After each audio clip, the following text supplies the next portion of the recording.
So please give a warm round of applause for the 2011 Poets Asylum Slam Team.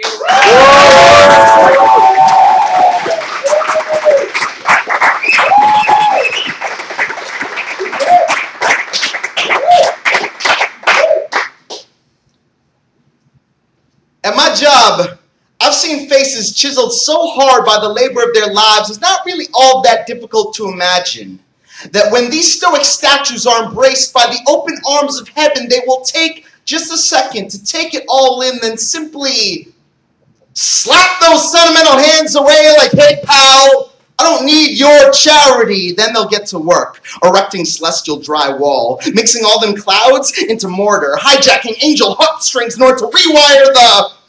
whatever. I don't know exactly what they all do for a living. I just cash their checks, minus our fee, because my aunt, who is the boss, has got more mouths to feed than moments to mention. Our professional relationship is somewhat serendipitous. She only trusts her family to work with all that money. I didn't have to wear a suit to the interview. My mom's first cousin is a chain-smoking cyclone, addicted to 85% dark cacao chocolate bars and stress. She was once a full-ride scholarship to MIT, but her dad said no. Back then, immigrant patriarch didn't really need to provide a follow-up reason. Her big brother escaped the tyranny through 20 years of drug addiction, but she found sanctuary in true love, the kind that still interrupts my day up to 10 times per shift, with periodic check-in chats that would probably get your cell phone confiscated. Her father's Alzheimer's now haunts the house she grew up in, but she has her own definition of a daughter's job. The nurse aide she deploys to his house from the other business she runs provides him with everything he needs, plus the dark chocolate bars he wants. Nobody knows if he needs or wants her forgiveness. 2 businesses, 4 kids, 3 college tuitions, full-time care for her youngest with autism. If that wasn't enough, a smug accountant who's just too damn honest, if you want her opinion. It's hard to say when the bow's gonna break, so I spend long days plugging my fingers into the cracks at the bottom of bulletproof glass, ATMing 20s into the hands of those who've earned far more than our expanding income gap is willing to recognize, pockets full of broken pay-stub promises from a world that told us that if you work hard, everything else should just work itself out. Yeah. Sometimes I have to laugh or use humor to deflect my own discomfort born from privilege. Sometimes I tell my customers that the bulletproof glass is really for their protection. Sometimes I say, okay, that's $206.89, or you can have what's in the box. As much as I try to dream outside it, as much as I want a gallant knight in bright, shining, progressive armor to come and save us from this income inequality, light a fuse to the word poverty, watch it explode, the fiery fragments regroup into the form of a warm community. As much as I want them to take stock instead of lottery, as much as I want to do more than just cash their checks, as much as I want us all to dream of something better, perhaps take a chance at singing it true, they always take the cash. Who could ever blame them? Yeah!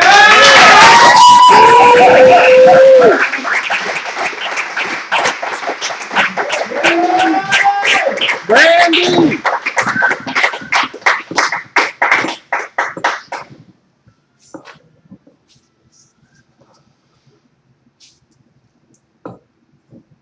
My babies, you were both so young, still struggling to shoulder the weight of the word divorce. The diamond noose around my ring finger traded for a diamond-shaped window at the crook in the stairs of this strange new apartment that would never be home. We ate dinner in silence and listened to an angry marriage in the apartment downstairs outlive its purpose, outlast ours. A heated debate over who left the coffee creamer out on the kitchen table. It's been 2,391 days since the pounding on our front door made me the bridge between you both. You, asleep on the futon where you'd come to me like all quiet questions, on small feet, and with a seed of truth growing like a watermelon inside your empty stomach, and you, asleep in the only bedroom, dreaming with a man's heart and a boy's determination, tucked like a safe wish into the plaster fold of the slanted wall. It's been 2,391 391 days since my feet were defiant pilgrims, since my voice opened into the key that unlocked your safe places and called you both to my side. The nightmare promise and my breath sent us together. Downstairs, hands held past that diamond-shaped window that didn't have flames licking past it. Yet, yes, baby, there was a thunderstorm that night. And I know you remember that more clearly than anything else, but I know how those memories tangle together. I watched for years how the sound of thunder threw wilderness into your eyes as your body responded to a memory it couldn't let you keep. And sweetheart, later, when the fire was out, I'm sorry I wouldn't let you back into the apartment with me. But when the fire chief took me upstairs past what looked like the diamond-shaped window that could have been our favorite place, I was staring through the missing floor into our downstairs neighbor's kitchen and numbly wondering where the carton of creamer had been. And when he told me that the fire had been inside the slanted wall behind where you'd been sleeping, like a zodiac dragon stealing my stars into blackness, I forgot what it felt like to be human for 1 second. Maybe seeing that would have helped to heal you. Maybe children have less fear, but baby, my fear was a country. I'm sorry. It's been 2,391 days, and I know the details are smoky, but babies, please, if you remember nothing else, remember that I stood halfway between you both and would not move without you. That my love for you can't be divided, or measured, or broken, or burned. That your strength will always let you put one foot in front of the other and lead you to safety. That you will always know home.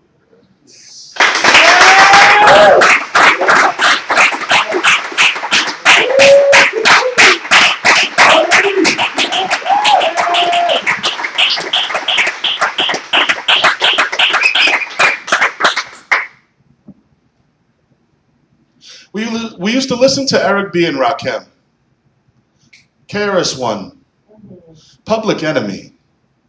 We used to hide under the night sky, sneaking kisses and touching each other in the places that flushed our faces and made us warm.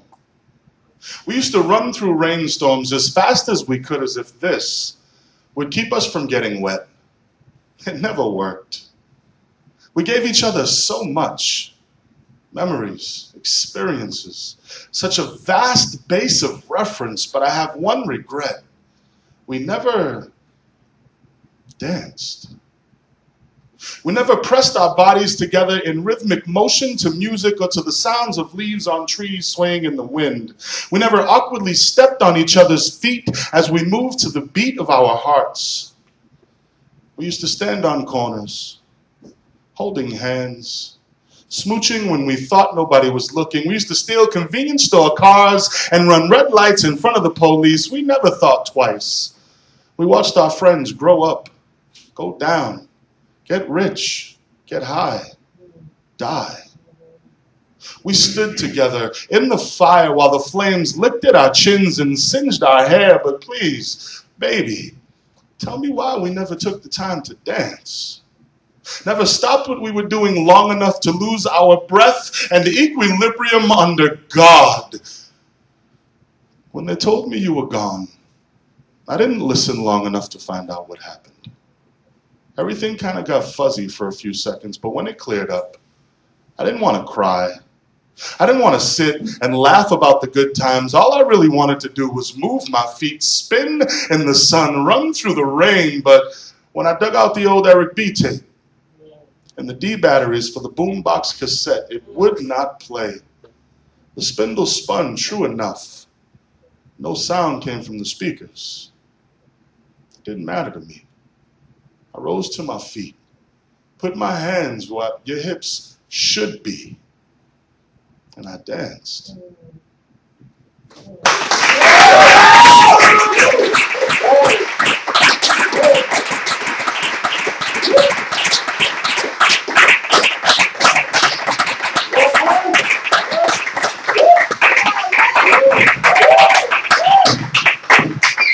Bobby, you're too goddamn tall.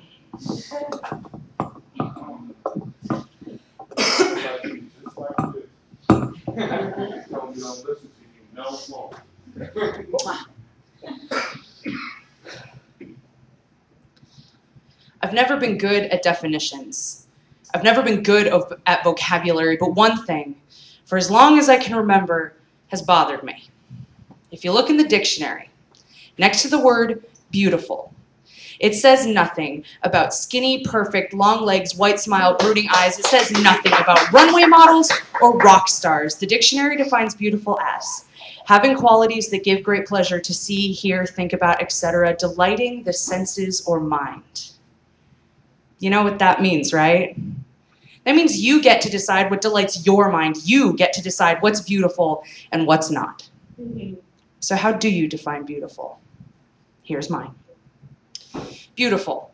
Definition. A woman waiting tables and going to school to make a better life for her and her kids. A priest and a rabbi walking into a bar to talk about the thing they love most, football, and laughing along with everyone else in the bar because they get the joke. It's a girl cutting her hair to match her mother's new chemo do. It's a student willing to stand up to the bullies at school. It's a poet getting on stage for the first time. It's a musician playing in front of an audience for the first time. It's a woman telling her family and friends she's leaving the man that hit her one too many times. It's a junkie getting clean and never looking back. Beautiful. Definition. Mark. 6'5", bandana and ponytail, skipping crab apples across the lake he called solitude. A man who said, I will not go quietly from this life, and when the cancer took him, he wasn't afraid to look God in the face and say, here I am, take me home. Beautiful. Definition. Gabrielle. A woman by way of Buffalo and Austin, long red hair, even redder lips, with a smile that melts your heart and a laugh that goes on for days, and when the cancer took her, she wasn't afraid to look God in the face and say, I'm a girl who's already half angel. Take me home. Beautiful. Definition. A family. My family who rallies around cancer, chemo, diabetes, congestive heart failure, diverticulitis, surgery, cysts, depression, nursing homes, and bad days. It's two sisters who may have to share a kidney one day. It's a father telling us a joke to get us all laughing again, a mother who puts a new seam in our fraying hemlines, and a grandmother who quilt patches our holes. Beautiful as a girl, standing on a stage, unafraid of her scars and ripped up edges, willing to cast insecurities aside to be present in a single moment where the past can't get to her and the future will have to wait. Beautiful. Definition. Insert yours here. Now, go find it. Delight your mind.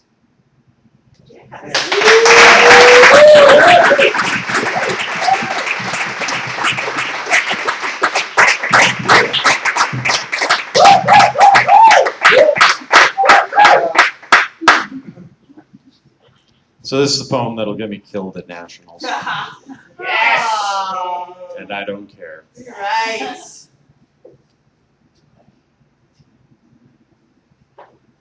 I wake before dawn to the blacksmith's lament pounding the anvil in my head.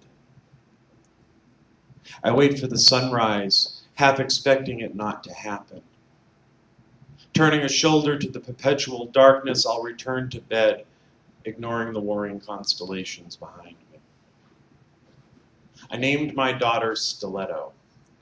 She has steel blue eyes and a sharp tongue. She looks just like her mother.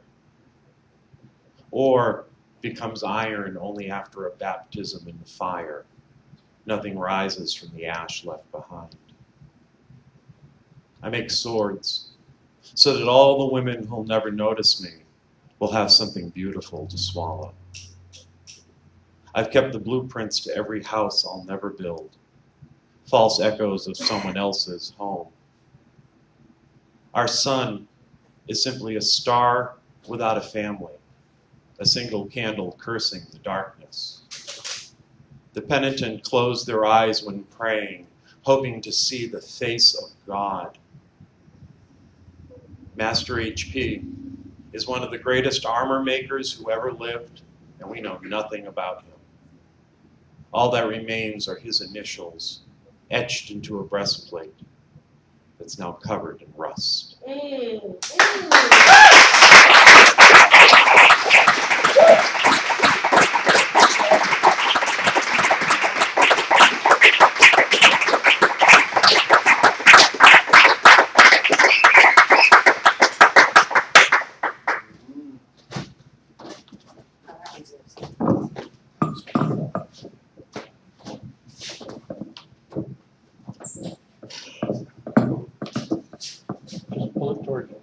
There we go. Is it on? Yeah. Okay. You did that all by yourself. I did. As people of size, And by size, we mean fluffy. there's one thing we can't pretend not to love anymore. Food. We love food. Morning noon, and night. and there's one place where we can get 24 hours of continuous food, and more food. Dear Food Network, We love you. Most of the time. However, there are a few things we just cannot forgive. Dear Rachel Ray, Yeah, come on. say it with me. Extra virgin olive oil. EVOO spells Evu, the name of a restaurant in Cambridge that's been in business for far longer than you've been cooking. Stop stealing their name. Have you ever been there? It's good. You, on the other hand, have no qualms with taco, hot dog, macaroni night. But she got booty, though. Do you even know how to cook? Just be yourself. It's okay. Dear Guy Fieri, you are not a badass. But he got booty, though. You all spiky blonde, pierced, tattooed, and wearing Sunglasses on the back of your head. Believe it or not every piece of food you cram in your greedy little pie hole has to be money. And where exactly is Flavor Town? Because you roll in there every other segment. You are trying too hard. Think quiet confidence. Like Anthony Bourdain. Guy, I've seen you in interviews. You're nice, personable, funny even. Mr. Fieri, where is the real you? Is that even your name? You were born in Ohio. Not California. You want to be cool, so be cool. Just be yourself. It's okay. Dear Alton Brown. You cool. Dear Ina Garten, you are not fooling anyone with your Stepford Hell wife no. smile and your scripted laugh. You worked in the White House under Carter and I'm Ford. You earned an For real. MBA. These days, though, you trade your politics for pot stickers. And there's no booty there. Just be yourself. It's okay. Dear Food Network, thank you. for allowing me to be my big, Fat, fluffy, food-loving self. I like being myself. And I would be myself, even if I were on 24 hours of continuous food, and more food. And that's good eating.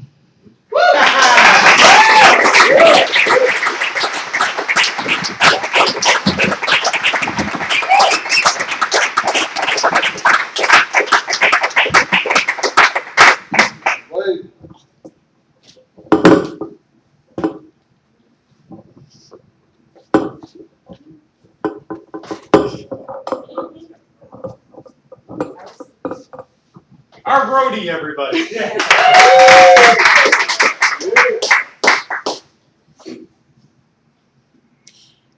You're gonna fall in love with me.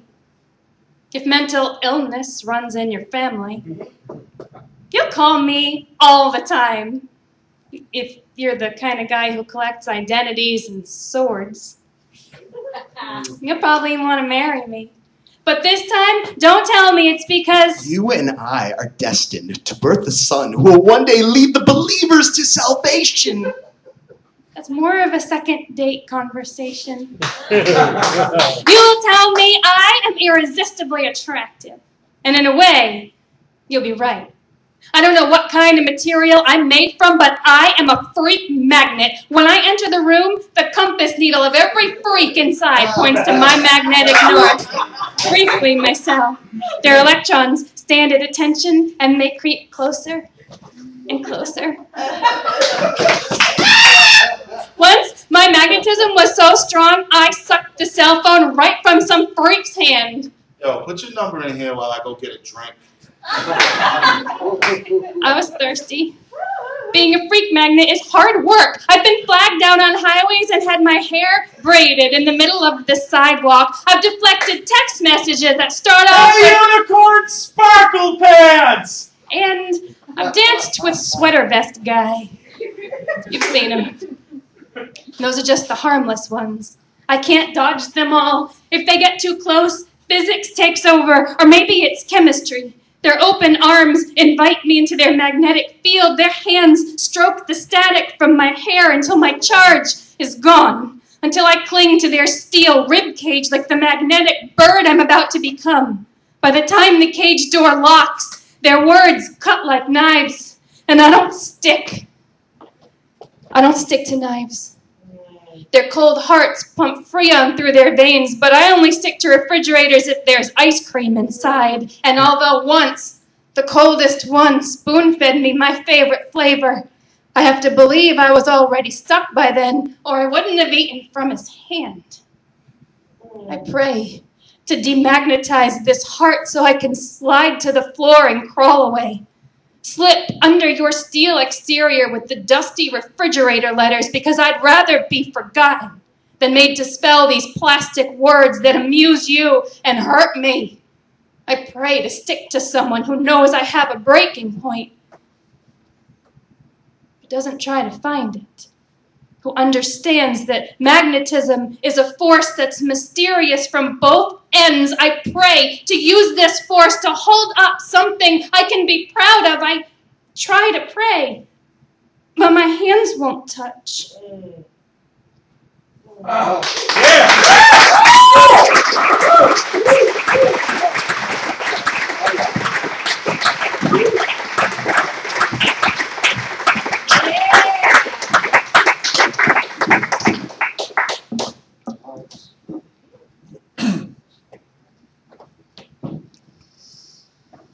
D.B. Cooper, the name attributed to a man who hijacked a Portland to Seattle passenger flight on November 24th, 1971, received $200,000 in ransom, and then jumped somewhere over area Washington. He was never apprehended. His true identity never determined. Searching for D.B. Cooper among the moss and damp wood, clues hidden under 40 years of growth. Scrap of parachute, some soggy 20s, a shoe, a skull. But the earth only reveals Earth. D.B. Cooper is a folk hero. Steal from the rich. $200,000 and 4 parachutes. Get away clean and a legend is born.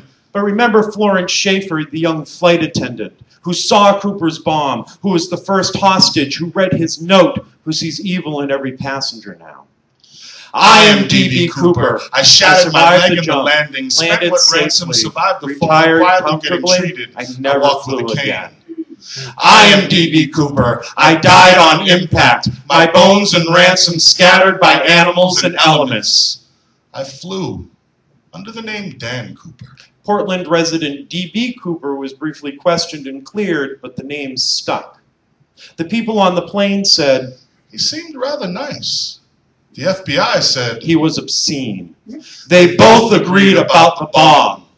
The FBI investigated over 1,000 suspects Cooper, in connection with the case. Kenneth P. Christensen. None were proven to be the hijacker. John List. His identity remains a mystery. D.B. Cooper. The case remains open. I am D.B. Cooper. None of you will ever truly know who I was. You will mistake me for someone else. You will confuse the details. You will say I seemed nice. You will say I was obscene. You will never find a trace of me after I am gone. I am Dan Cooper. I will die on impact. I will be scattered by animals and elements. The earth will only reveal earth.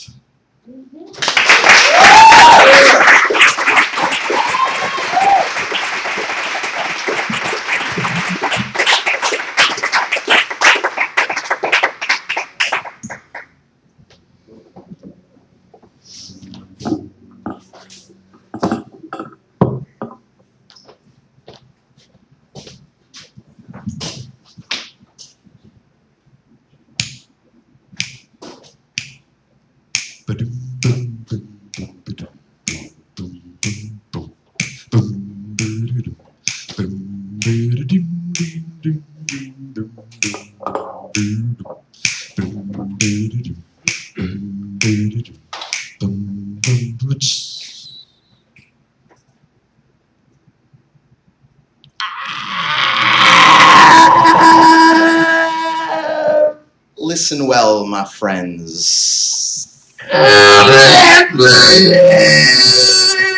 This is the sound our children will be listening to for hours on end.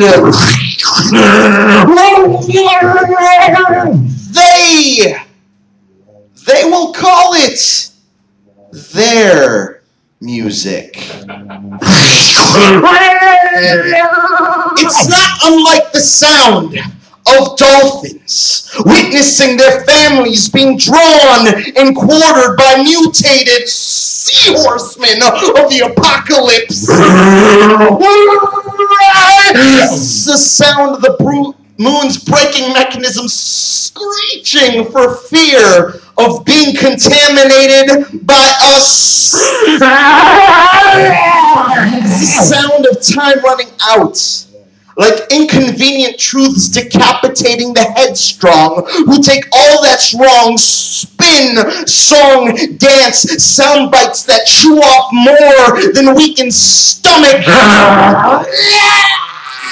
Some of us will call it noise and then search their lockers for weapons. Some of us will smile sly while remembering our own rebellious nature. Some of us will seek refuge at the Sunday morning gangster rap death metal brunches.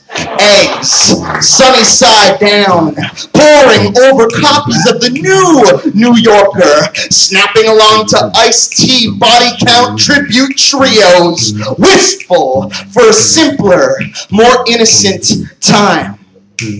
God killer, God killer, yeah. God killer, God killer, yeah. Oh, yeah.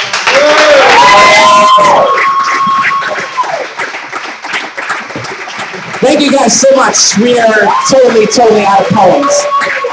Not really, but sort of.